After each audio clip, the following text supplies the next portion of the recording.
Guilherme de Ockham. Esse foi um polêmico filósofo da Grã-Bretanha. Viveu altos e baixos em sua carreira.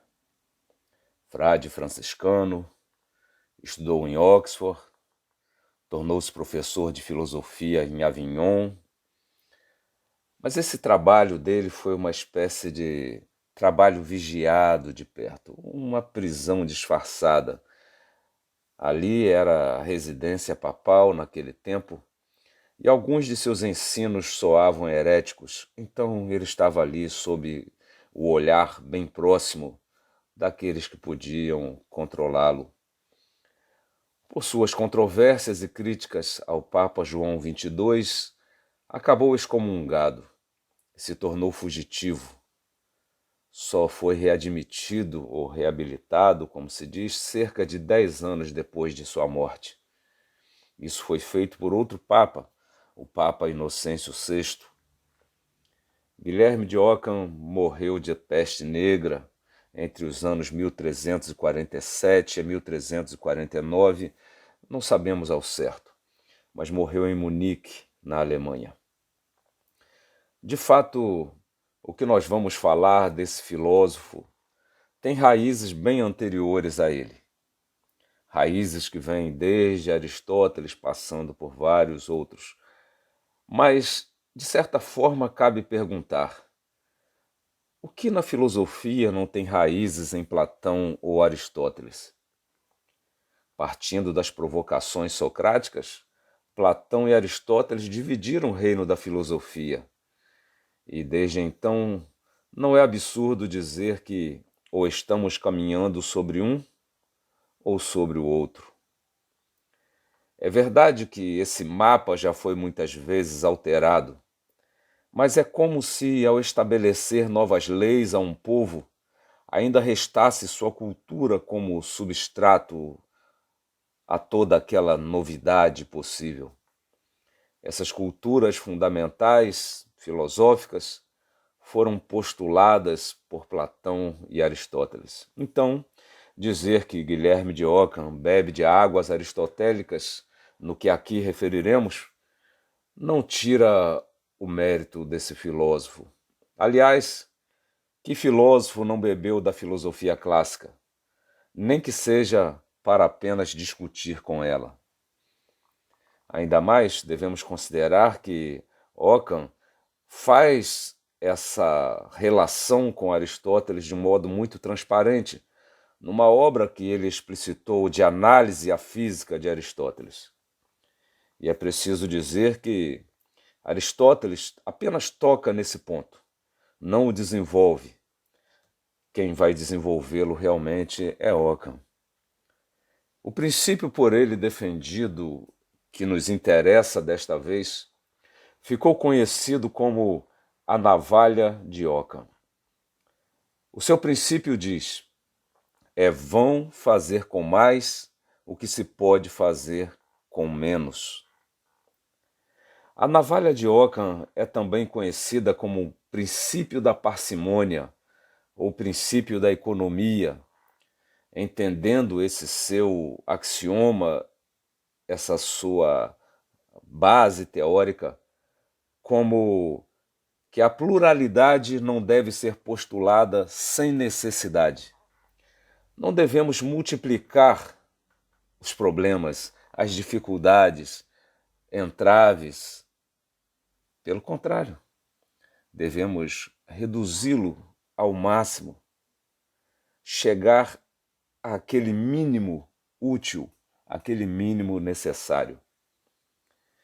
De certa forma, Ockham reconhece que os primeiros filósofos, tentando entender o mundo físico, buscavam o que seria o elemento básico de toda a realidade, o elemento mais simples, o mais original.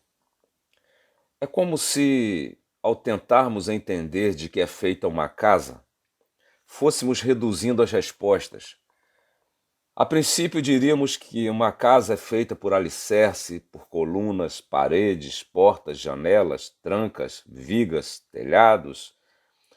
E aos poucos nós fôssemos então entendendo que essas coisas podem ser reduzidas a pedra, barro e madeira. E em seguida, buscar ainda descobrir se essas coisas podem ser reduzidas aos elementos que as compõem. Por isso, lá no sexto século antes de Cristo, já Leucipo e Demócrito falavam do átomo, e aqui vemos nitidamente o olhar que levou à criação da química, por exemplo. Mas não só. Ockham propõe a busca pelos princípios gerais, princípios matemáticos, princípios da física e de todos os campos. Buscar encontrar o simples no aparentemente complexo. Esses princípios podem ser usados na engenharia, na medicina, na pedagogia, em cada campo. Se há um modo mais simples de explicar, um modo mais simples de fazer, por que usar o mais complexo? Por que lançar mão de infinitos recursos, se certo recurso já é o bastante? Por que uma fórmula tão complexa, se uma mais simples leva ao mesmo resultado, se é tão eficiente quanto? Por que dizer com 1000 palavras o que poucas palavras já explicam? Por que 1000 fórmulas, se uma é suficiente?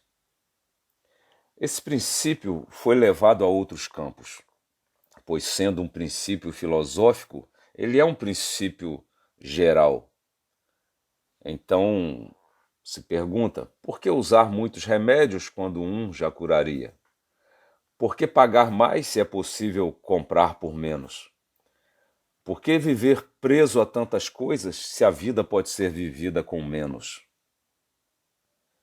A navalha de Ockham estabelece um princípio de simplicidade, que quando se tem a opção de atingir o mesmo resultado por um caminho mais simples, esse deve ser o caminho escolhido. Esse simples foi interpretado como com menor gasto de energia, menor gasto de tempo, enfim, com mais economia, menos recursos. Isso faz lembrar uma história. Conta-se que há muito, muito tempo, um rei resolveu caminhar pelo seu reino. Deixou o seu trono, o conforto do palácio, e saiu percorrendo as ruas, aquelas longas ruas, ruas cheias de pedras, ruas mal preparadas, mal cuidadas. E ali ele conheceu a realidade das estradas do seu reino.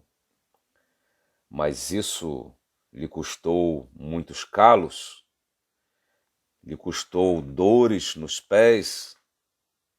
E quando ele voltou ao palácio, com os pés cheios de bolhas, machucados, ele chamou então os seus ministros e disse: eu preciso que vocês forrem essas ruas, mas forrem com algo que seja macio, um couro bem macio, que ele seja bem trabalhado para não machucar os pés das pessoas.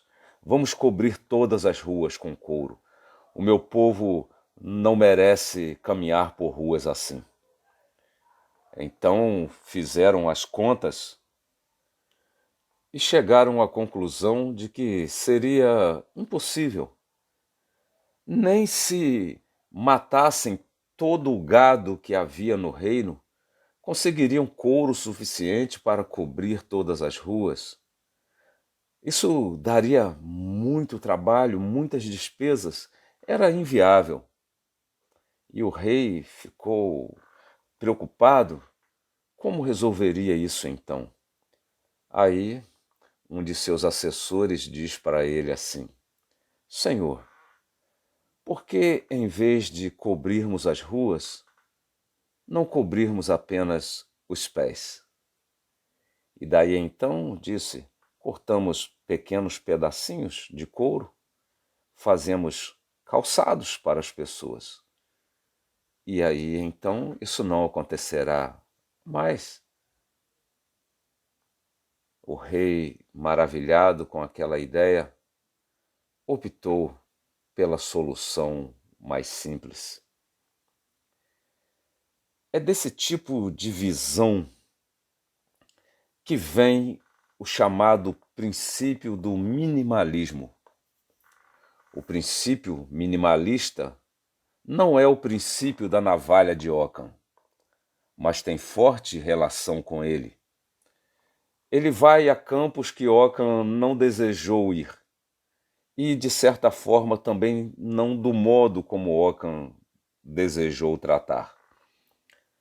Mas a confusão pode ter se originado pelo fato de que Guilherme de Ockham foi um frade franciscano, e como seguidor do estilo simples de vida ensinado e vivido por São Francisco de Assis, a aplicação da navalha teria de ver com a vida simples, desprovida de qualquer elemento desnecessário.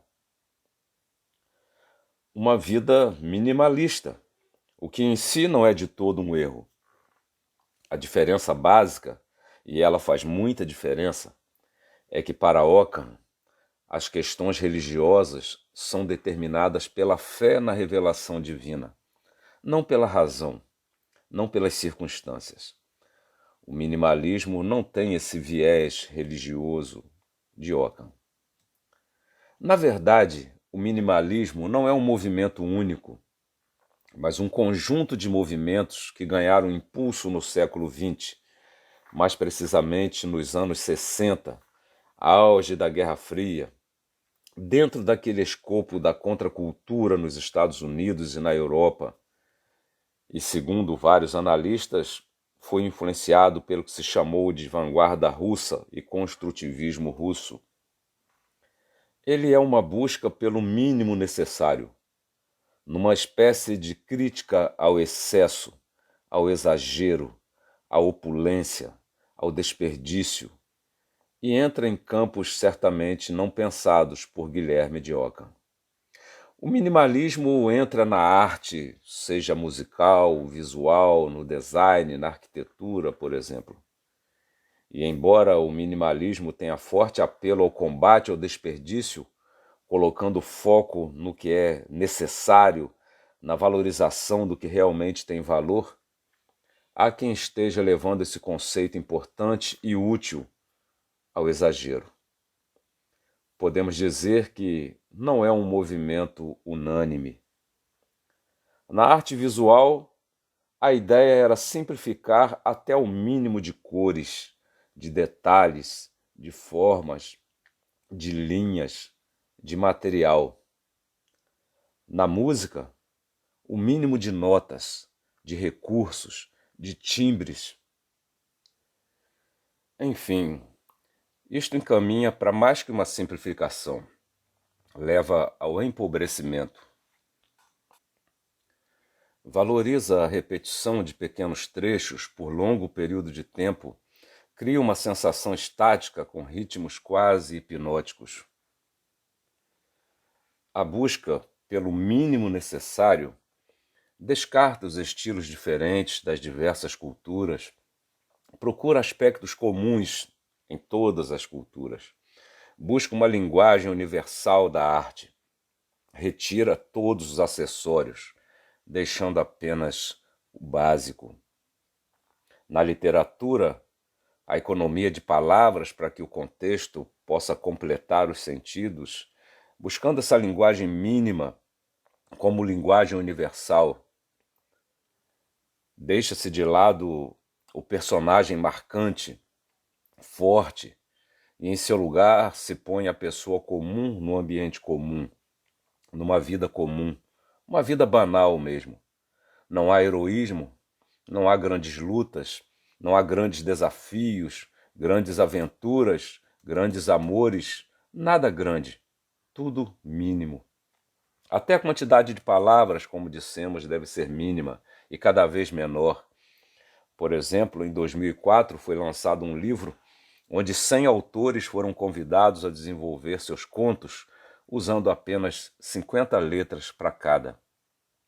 E isso parece coincidir com a preguiça generalizada de uma geração que já nem gosta de ler mesmo, que se cansa na primeira página, ou antes mesmo de começar, e com a leitura mínima, ilude-se aquele que pensa que a reflexão será grande. Na busca pelo mínimo, em muitos casos, acaba havendo uma redução de qualidade. E aqui eu me lembro de um aprendizado que adquiri no trato com o gado, quando, em certa ocasião, recebemos algumas cabeças de gado vindas de outro sítio. Eu fui orientado a deixá-los por no mínimo 24 horas trancados no curral, antes de soltá-los, claro, no pasto. A razão era simples. Quando o gado vem de outro lugar, ele fica nervoso procurando o caminho de volta. Ele quer se libertar. Por isso, ele vaza cerca e muitas vezes se perde por lugares inimagináveis, procurando o seu lugar de origem. Quando eles ficam esse tempo trancados no curral, antes de serem soltos, a fome e a sede aumentam muito e eles passam a focar apenas em saciar essas necessidades. Quando são soltos, vão procurar água e pastagem e se esquecem de que queriam se libertar daquele ambiente que, a princípio, era visto como um lugar hostil. Saciar a sede e a fome se tornam suas prioridades. Reduzir a vida humana ao mínimo necessário, aquilo que é o que se precisa ter apenas para sobreviver, é reduzir o homem ao animal. E aqui não vou entrar no fato de que levar pessoas ao limite da necessidade para que se contentem com o mínimo é estratégia usada entre humanos, não só entre criadores de gado. Mas vou deixar isso para outro momento. Quando falamos a princípio na navalha de Ockham, vimos que o seu princípio não tinha os objetivos defendidos por esse minimalismo extremo. Para Ockham, nunca se deve usar da pluralidade desnecessariamente, ou seja, nunca, exceto quando houver necessidade. Ockham desejava, pela elevação da capacidade humana, reduzir o desperdício, eliminar o supérfluo, o inconveniente, não a qualidade do que se faz, ao contrário, seu objetivo era melhorar a qualidade. Seu olhar estava nas fórmulas, nos sistemas teóricos, embora sua máxima, seu princípio, permitisse outras aplicações quando necessárias. Ele dizia: não multiplique hipóteses desnecessariamente. E com isso ele alertava para não reduzir a teoria a tal ponto de torná-la ineficiente ou insuficiente. E aí ele pergunta para ele mesmo responder: quando não é inútil fazer com mais o que se faria com menos? E ele diz que é quando a razão ou a experiência obrigarem. E sendo ele um homem de fé, ele acrescenta: quando as escrituras determinarem.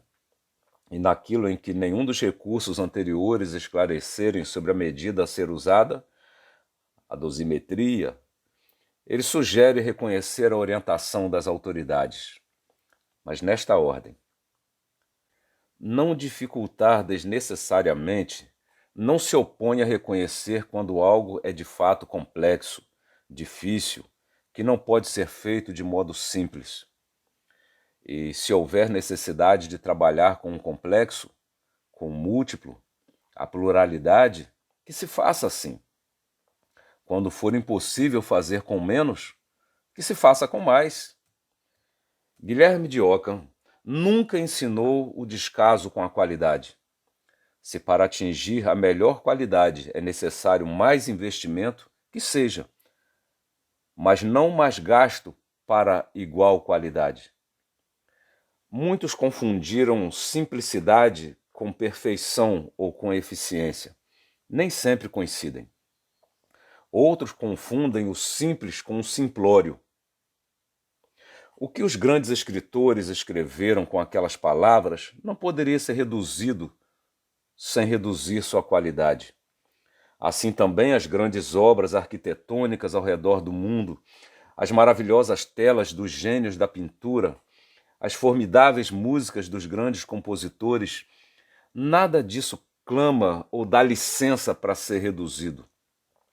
Mas o que a navalha de Ockham ensina é que basta usar bem a razão e que ela ouça a experiência e que não feche os olhos para o que a Bíblia diz e nem vire as costas para as autoridades.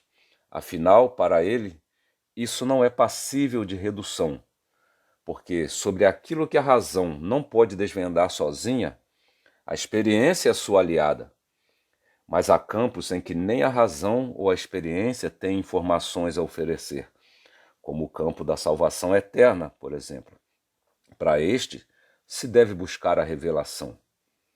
Mas quando nenhum desses recursos define o que seguir, as autoridades foram constituídas para então decidirem. É sua responsabilidade. Não deve haver crise entre esses campos. Eles focam diferentes dimensões que, quando respeitadas, se harmonizam.